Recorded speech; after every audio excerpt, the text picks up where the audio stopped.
मी doctor Suraj कुंडले आणि आपण आपल्या आरोग्य या युट्यूब चॅनलमध्ये नेहमीप्रमाणेच भेटत आहोत. मित्रांनो, कॅल्शियम कमी आहे का?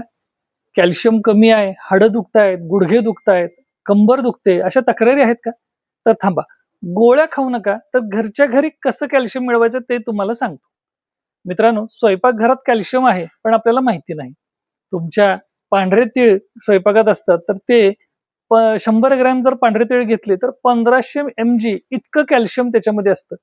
ओवा, जिरे, खसखस जे आपण फोडणीसाठी वापरतो, त्यामध्येही जवळपास 1300 ते 1400 इतकं कॅल्शियम असतं. त्याचबरोबर कढीपत्ता आहे मित्रांनो, कढीपत्त्यामध्ये जवळपास 800 mg इतकं कॅल्शियम असतं. त्यामुळे कढीपत्ता, चटणी, कढीपत्त्याचं तेल असं तुम्ही आहारात वापरू शकता. त्याच्यानंतर आहे ते म्हणजे वाळलेलं खोबरं, त्याच्यामध्ये जवळपास 400 mg इतकं कॅल्शियम असतं. त्याचाही वापर तुम्ही करू शकता.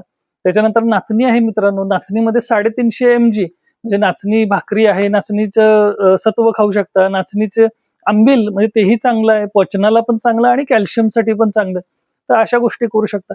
त्याचबरोबर मित्रांनो राजमा आहे, हुलगे ज्याला आपण म्हणतो, त्याच्यामध्येही चांगलं कॅल्शियम असतं. जवळपास 200 ते 250 इतकं असतं.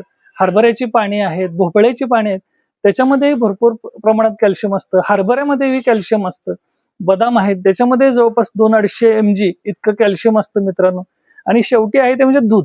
दुधामध्येही 210 इतकं कॅल्शियम शरीरात असतं आणि ते तुम्ही शरीराला मिळवू शकता.